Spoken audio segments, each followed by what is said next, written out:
What's up, my pugnos? Andy with Allgamesplayed. Excited to share with you guys a huge update here before we jump into the video. Just want to let you know that I will be streaming live almost every day during the holiday. So make sure you hit that bell, that subscribe button, so you can get the notification.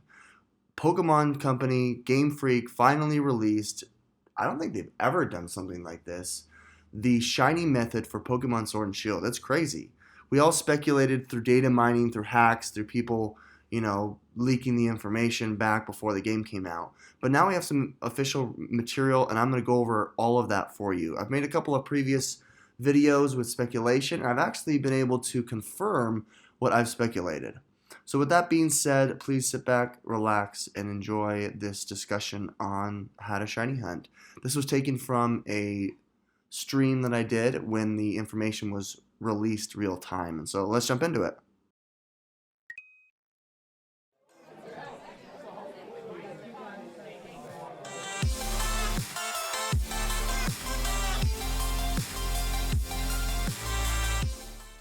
So here is the official update. Finding shiny Pokemon and Gigantamax Pokemon in the wild area. Shiny Pokemon Gigantamax, okay? The spawning areas have a greater variety of Pokemon than anywhere else, blah blah blah. The secrets are abound, blah blah blah. You scroll down, finding brilliant Pokemon can lead to finding shiny Pokemon. Okay. Sometimes you may see Pokemon that give off a special aura. These wonderful Pokemon are known as brilliant Pokemon, and you'll find there the higher type of Pokemon than average Pokemon in the area. They also know unusual moves. We know this, right? And they'll have the highest possible individual strengths for at least 2 or 3 of their stats. Okay, that was confirmed, right? You'll get more watts. You can quickly find some excellent Pokemon by encountering as many brilliant as you can.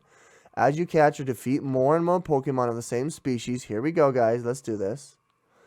You'll gradually become more likely to find Pokemon and shiny Pokemon of that species in the future. So that's congruent with this table right here, right? At least 1, 20, 50, 100, 120, 300, 500, right? Okay. You don't need to find these Pokemon consecutively. And you can see how many times you've encountered the species by checking the Pokédex. So that's a big point here. So you will gradually become more likely to find shinies of that Pokemon, and you don't need to find these Pokemon consecutively. So chains are not a thing. So just like Jim said, chains aren't a thing. It's all about the number of battled. Okay? This is only for brilliant and shiny Pokemon. So that means if we go back here, well, let me kill this. Let me kill this really quick. And let me see if I can get you some music. Yeah, you should be able to hear the music. Okay? Okay? So hold your horses here. We beat that Roly-Coly. So let me show you what I'm at. So my Roly-Coly is I gotta go over here. Pokédex, Roly-Coly. Okay, I'm at 369. Okay. I'm at 369. Okay, so let's go back to this sheet here. So it said, as you catch and defeat more of the Pokemon of the same species, you'll gradually be more likely to find brilliant Pokemon and shiny Pokemon of that species in the future. You do not need to find these Pokemon consecutively. Okay? So those are the 2 points. If you catch one, a brilliant Pokemon may... if you battle and defeat, okay, brilliant Pokemon may appear. At least 20. 1.3 times likelihood of a brilliant. 50. Brilliant Pokemon have a 1.6, and the likelihood of a shiny is 2 times. So 50 is the first indicator. That is the first, what do you call it?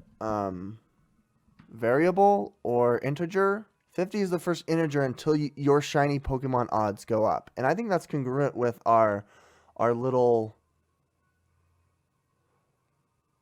thing here, right?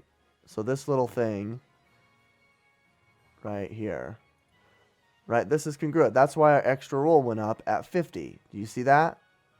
Let's see if I can make it better. I wish I could make it bigger and better, right? So here's 50. You go all the way across. You've got 2 rerolls. So that's congruent. That, you know, you have 2 times more chance. That makes sense. So between 1 and 50, it seems like you've got full odds, right? Okay. Now at 50, you've got 2 times the odds. So you've got 1 in 4,000 plus 1 in 4,000, which is 1 in 2,000, right? Okay, we're moving on to 100.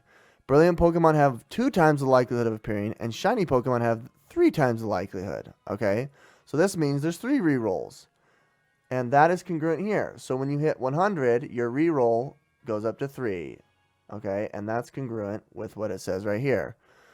Brilliant Pokemon have 2 times the likelihood. Shiny Pokemon have 3 times the likelihood. I'm not looking at chat on purpose. I'm going to look at chat in just a minute after I go over this. 200, same thing. 4 times the likelihood or 4 rerolls. 300, 5 times the likelihood of a shiny. 500, 6 times the likelihood. And that's congruent with what we saw earlier. There are 6 rerolls. So each time a roly-poly appears, right now where I'm at this 5th tier, 300 tier. I've got 5 rerolls per roly-poly. So that's 1 in 4,000 plus 1 in 4,000 plus 1 in 4,000 plus 1 in 4,000. You know, 5 times the likelihood. And it's still pretty bad. Those are pretty bad odds. Okay, so let's keep going. Once you've encountered a species of a Pokemon 100 times, you'll max out your chance of finding a brilliant Pokemon of the same species. Yeah, that makes sense.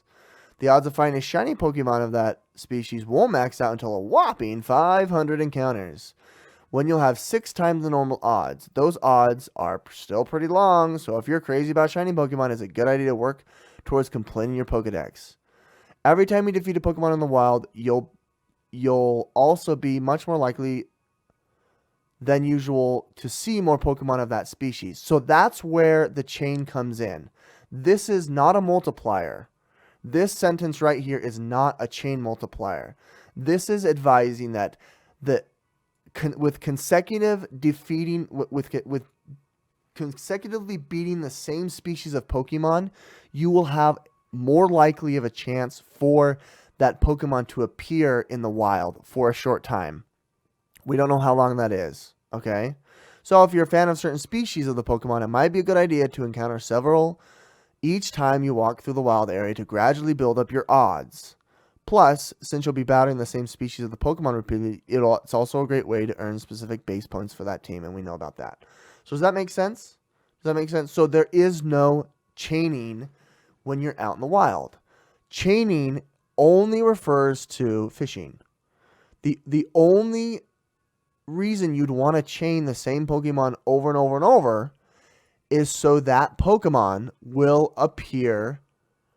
You'll see the same species of that Pokemon appear for a short time. Does that make sense? I hope we've cleared that up. We can go into fishing. Fishing is where the 25 combo is, the 25 chain.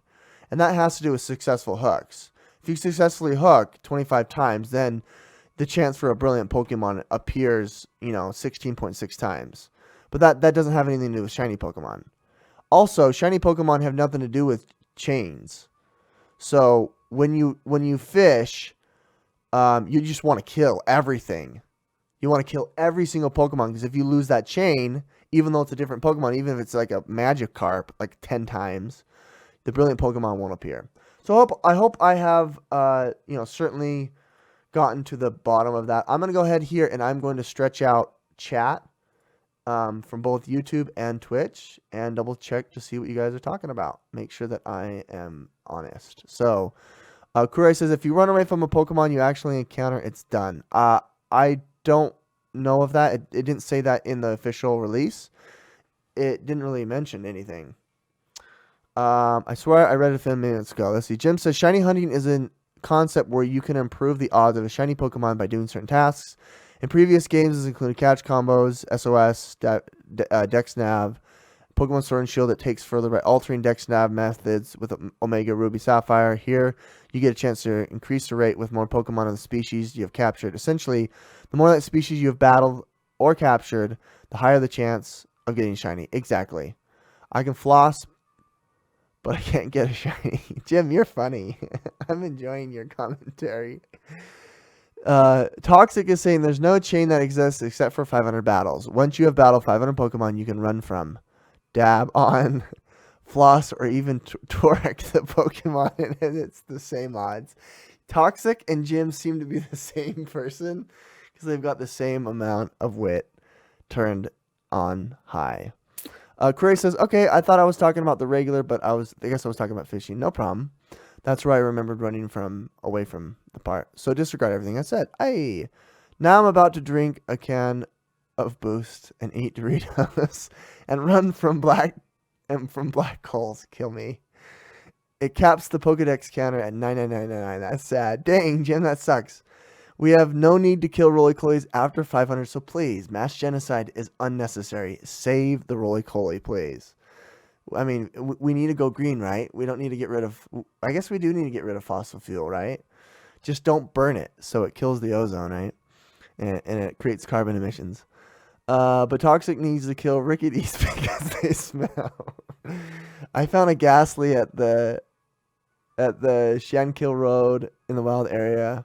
Recommend checking that area. Thanks, Toxic.